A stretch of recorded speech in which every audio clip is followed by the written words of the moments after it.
There is a white shell standing at the edge of this lake, open toward the water, and on a summer evening it fills a whole shoreline with sound. It looks permanent. It is not. The structure ahead of us is the fifth of its kind to stand on this ground, and the four before it were burned again, blown apart by a storm, and finally torn down. This walk is about a lake that keeps rebuilding the place where it listens to music.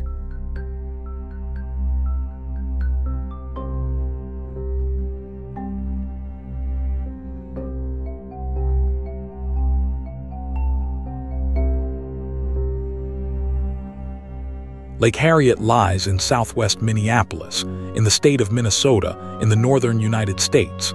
It is one link in a chain of lakes strung through the middle of a city, sitting between Bde-Maka to the north and Minnehaha Creek to the south. The path we are on runs the full shoreline, roughly 3 miles of it, and it belongs to a park system that has been shaping this water for well over a century. Everything here is deliberate, and almost none of it is accidental.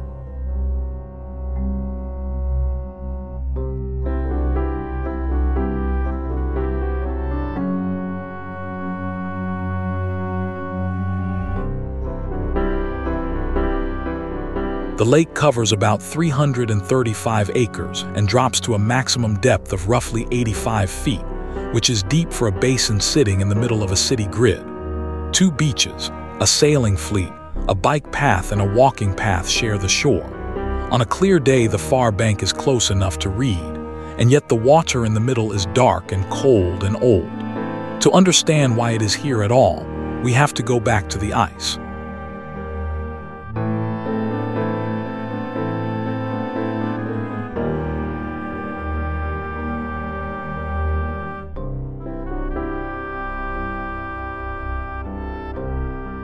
Around 20,000 years ago, this ground lay beneath the Laurentide ice sheet.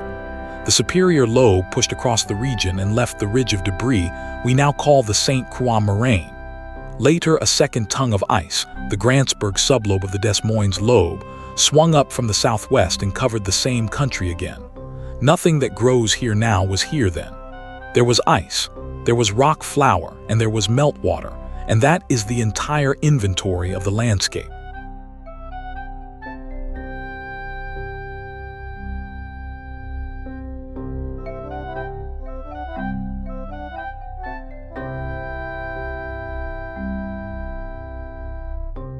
When a glacier retreats, it does not withdraw cleanly.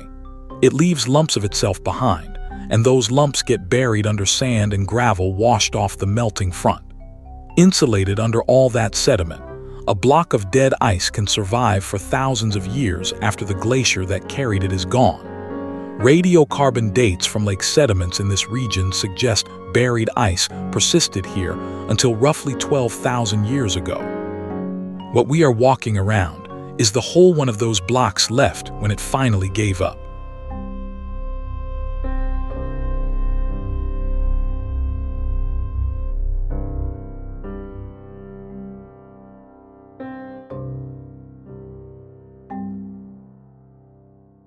Geologists call it a kettle. The buried ice melts, the ground above it loses its support, and the surface collapses into a closed depression. Groundwater and rain and snowmelt fill the hollow, and a lake appears where there was only outwash. The Minneapolis chain of lakes marks the line of cleaner ice within a dirtier ice sheet. Cedar Lake, Bde-Maka, and Lake Harriet are, in the plainest terms, the graves of ice blocks. That is why they are round, and that is why they are deep.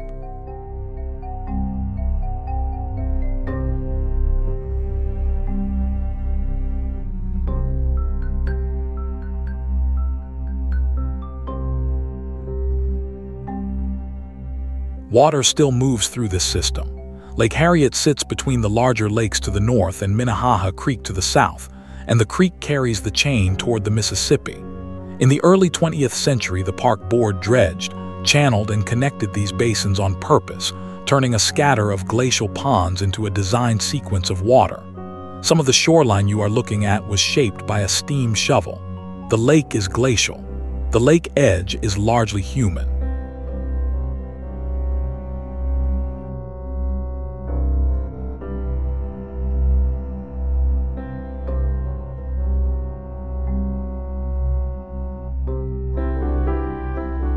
Before any of that, this was a meeting of two worlds.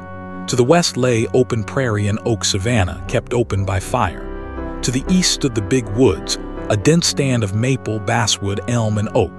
Lake Harriet sat close to that boundary in a landscape of scattered bur oaks, tall grass, marsh, and hardwood groves. It was rich country for fishing, for waterfowl, for maple sugar in the spring, and people had been living well on it for a very long time.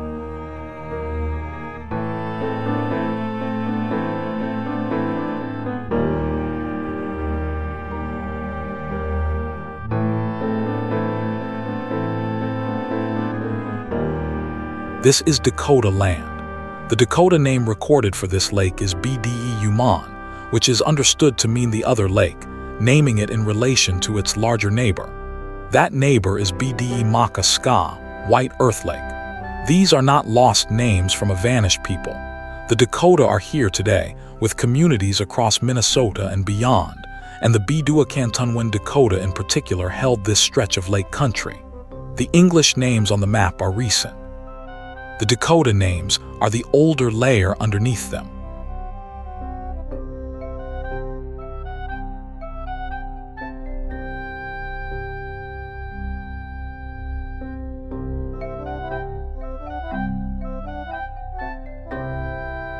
Picture the shore without the parkway. Wild rice in the shallows of the marshy bays, fish traps, canoes drawn up on a gravel beach, sugar bush camps in the maple stands each spring. This was a working landscape with a calendar, not an empty wilderness waiting to be discovered. The lakes were connected by portage and by trail, and the villages moved with the seasons between the river bluffs, the lakes, and the prairie edge. Everything the 19th century called scenery was, first, someone's larder.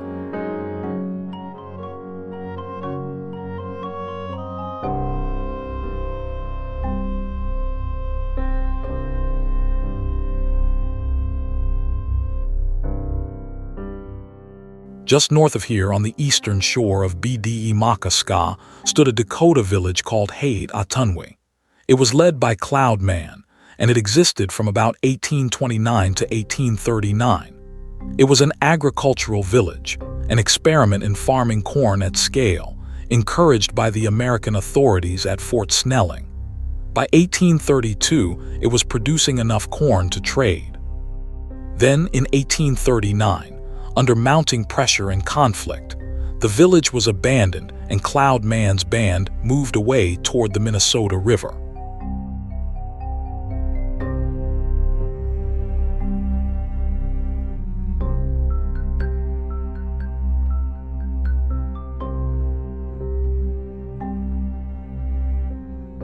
"10 years is nothing on a geological clock, and it is nothing on a park board's clock either, but Harriet was real, and it was here, and the corn was real."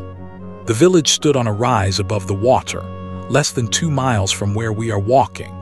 There is no plaque you can lean on for most of it. There is only the shape of the land, the same shoreline, and the knowledge that the fields were up there when the lakes still had no English names at all.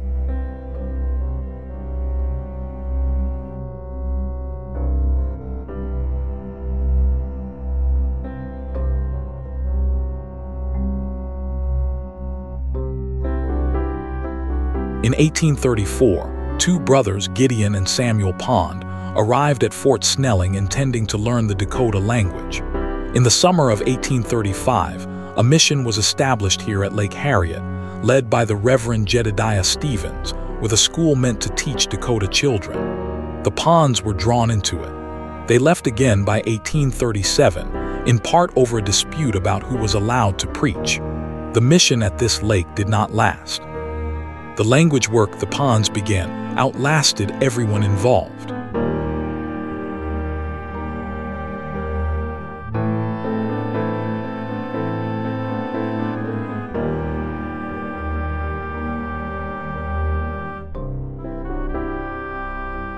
It was a small thing, a log building in a clearing above the water, and its ambitions were enormous. Missions like this one were the leading edge of a project to remake Dakota life entirely, and they arrived alongside the fort, the traders, and the treaties. Whatever the individual men believed they were doing, The effect was of a piece with everything else pressing in on this lake country in the 1830s. Within 4 years, the nearest Dakota village would be gone.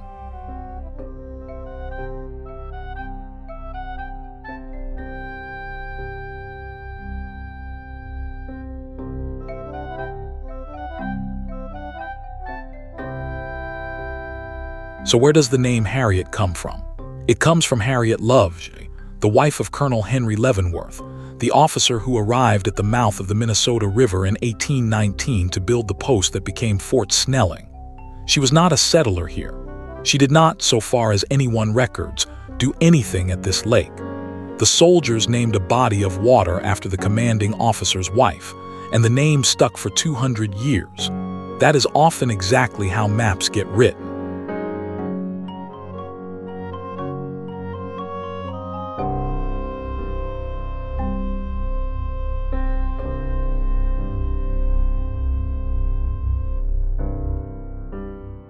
Fort Snelling sits a few miles east of us on a limestone bluff above the meeting of the Minnesota and the Mississippi.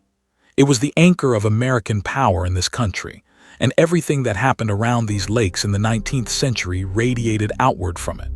The traders, the missionaries, the surveyors, and the soldiers all came through that gate. The lake we are circling was, for a while, simply a pleasant walk from the fort, and that is how it got its label.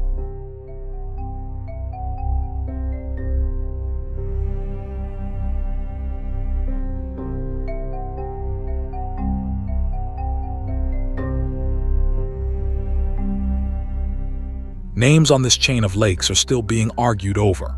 The lake immediately north of us was called Lake Calhoun for more than a century, and after a long public campaign, it is now officially BDE Maka Ska again, the Dakota name that came first. Lake Harriet has kept its English name. Both things can be true at once. A place can hold a soldier's wife and a Dakota word for the other lake, and it is worth knowing that both are written here.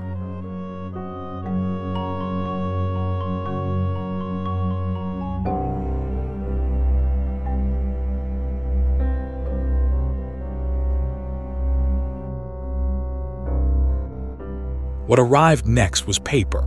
Surveyors ran their chains across this country, cut it into townships and sections, and turned it into something that could be sold.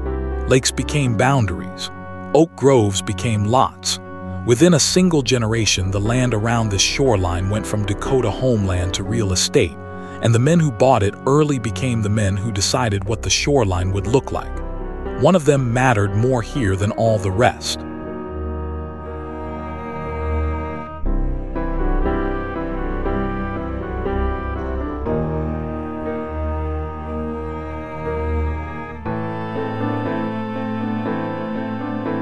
His name was Colonel William S. King. He built up a large estate south of the growing city called Lindell Farm, and it stretched down toward this water. In 1885, the land around Lake Harriet passed to the Minneapolis Park and Recreation Board. The park just inland from us carries the Lindell name to this day. However complicated his motives were, and they were complicated, the practical result is the reason we can walk this entire shoreline. The lake edge is public. It has been public for well over a century.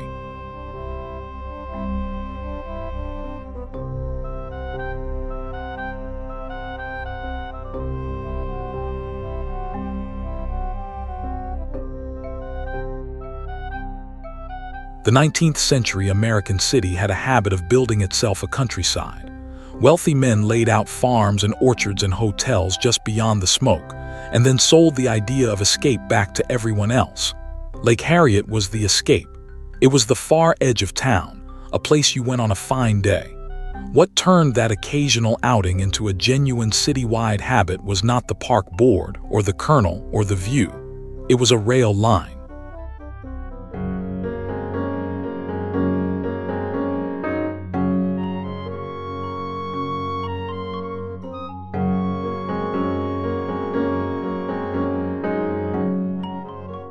In the 1880s, the streetcar reached the shore of Lake Harriet, and the whole character of the lake changed.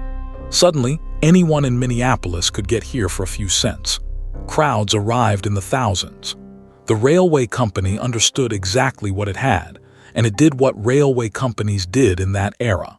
It built an attraction at the end of the line to give people a reason to ride out, and a reason to ride out again the following week.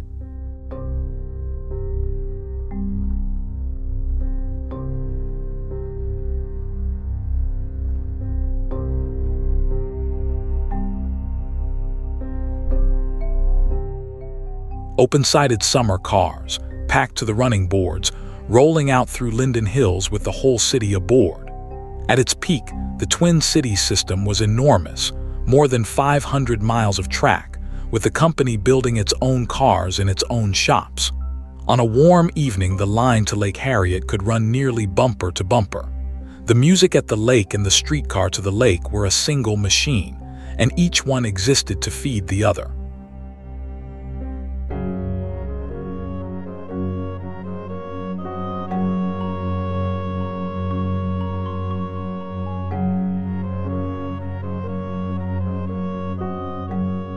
The first pavilion opened in 1888. It was a wooden building designed by Long and Keyes, the firm behind Minneapolis City Hall, with a refreshment room and an auditorium seating around 1,500. In June 1891, a fire that began in the kitchen took it down. The second, a two-story pagoda by the architect Harry Wild Jones, rose in its place, with a bandstand out over the water and seating that grew to some 6,000. About a decade later, it burned too.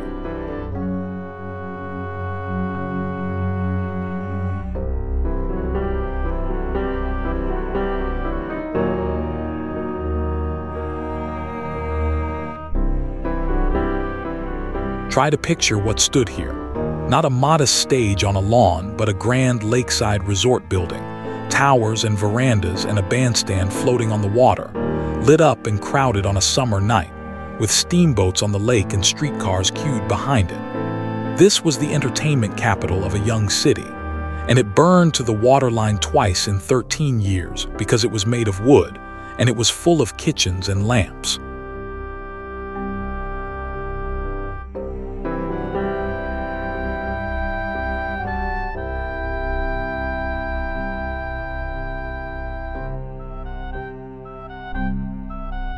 The third pavilion, opened in 1904, was meant to end the cycle.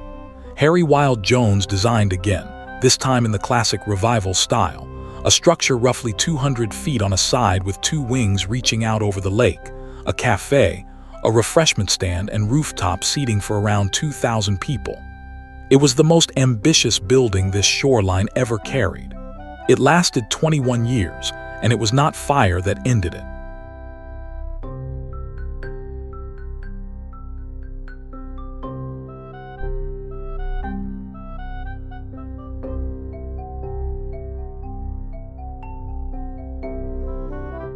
On the 8th of July, 1925, a violent windstorm crossed Minneapolis.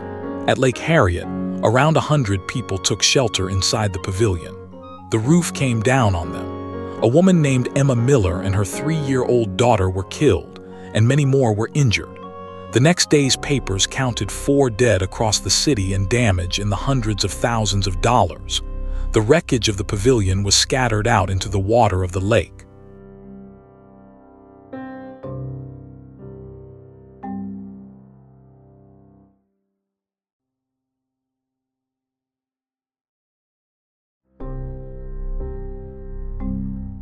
What replaced it was almost comically modest. In 1927, the park board put up a plain bandstand, about 80 feet by 30, designed by the firm of Downs and Eads, and everyone called it temporary. It stood for 58 years. Whole generations of Minneapolis grew up hearing concerts from a stage that was never meant to survive the decade. It was finally taken down in the 1980s, and the city had to decide, once again, what belonged on this ground.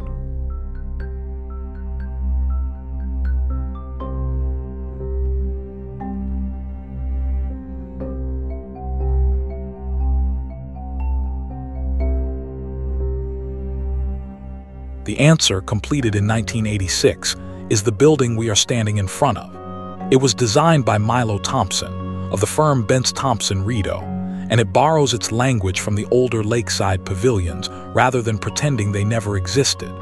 It won design awards. More importantly, it won the city.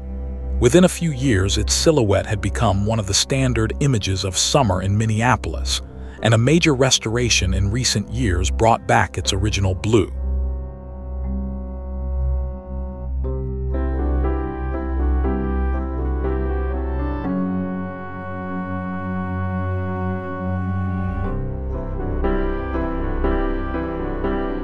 The music is the point of all of it. Free concerts have been part of this shoreline for more than 130 years, a tradition that predates every structure now standing.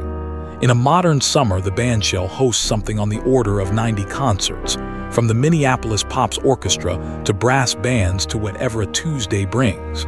It costs nothing to attend. People bring blankets. Boats drift up and anchor offshore just to listen from the water.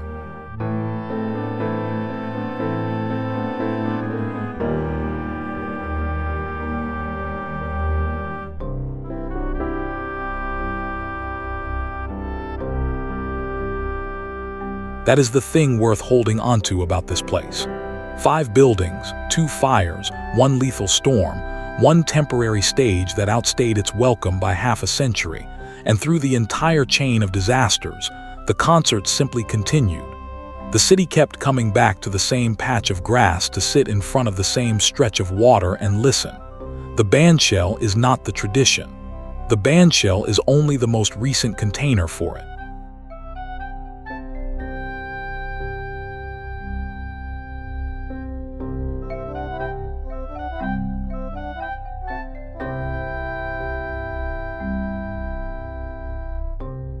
And the streetcars did not entirely disappear. The Twin Cities system was abandoned in June of 1954, and the buses took over.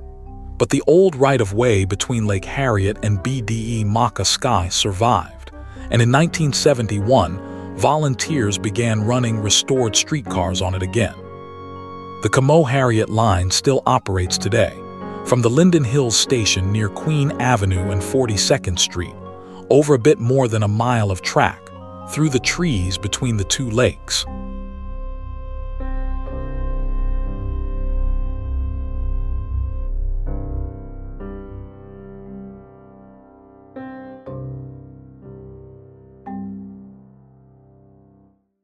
It is now run by the Minnesota Streetcar Museum, which took over the operation in the mid-2000s. What began as a single block of track under a bridge in 1971 has grown into one of the longest-running heritage streetcar operations in the country.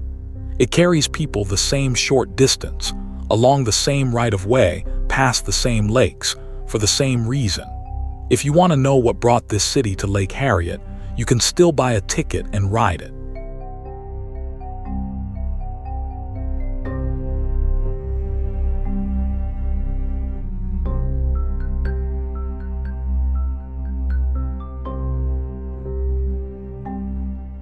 This shoreline is one arc of something much larger. The landscape architect Horace Cleveland argued, early on, that Minneapolis should link its lakes and its river with connected parkways rather than isolated squares of grass. Theodore Worth, superintendent from 1906 to 1935, built that vision out and roughly tripled the acreage of the system. The result is the Grand Rounds, and in 1998 it was designated a National Scenic Byway, an unusual honor for a route that never leaves a city.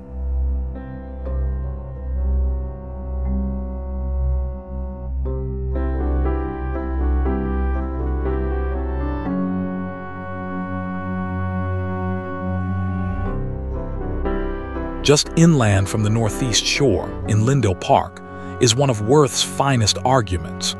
The Rose Garden was begun in 1907 and planted in the spring of 1908. It is generally described as the second oldest public rose garden in the United States. Worth had already created the first, in Hartford, Connecticut, before he came here. The plan has barely changed in more than a century, with 62 rectangular beds holding thousands of plants across roughly 100 varieties.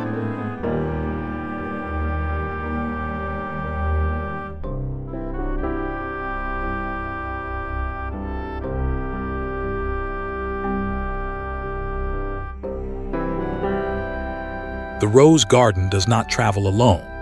Lindale Park holds several gardens across its 61 acres, including a perennial garden and a rock garden that was designated an International Peace Site in 1999 and is now known as the Peace Garden. A marble and bronze fountain brought from Florence was dedicated here in the 1940s. It is a strange and lovely thing, an Italian fountain and a formal rose parterre, sitting a few hundred feet from a glacial Kettle lake.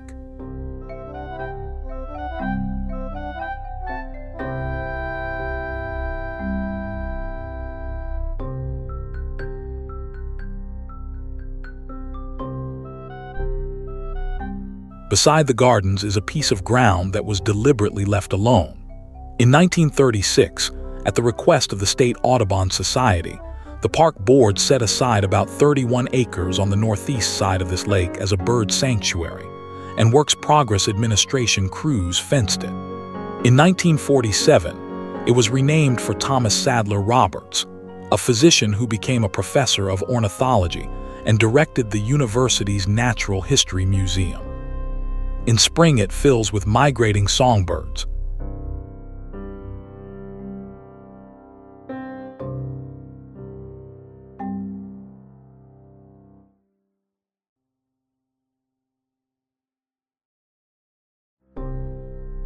So there it is, a hole left by a block of dead ice, a Dakota homeland with older names than the map admits, a mission that failed, a village that was pushed out, a colonel's wife who never came here, a streetcar that made the lake famous, 4 buildings that fire and wind erased, a rose garden older than most of the trees, and a woodland full of warblers. All of it inside one 3-mile loop, all of it under one white shell.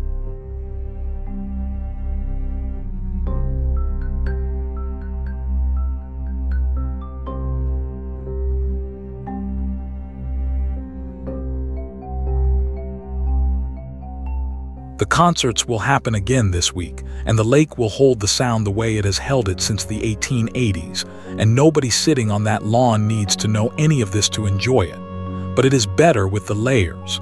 Every calm place is a place that survived something. Walk it slowly, and let the ground tell you what it has already been. Thank you for watching. Follow for more trails of the world.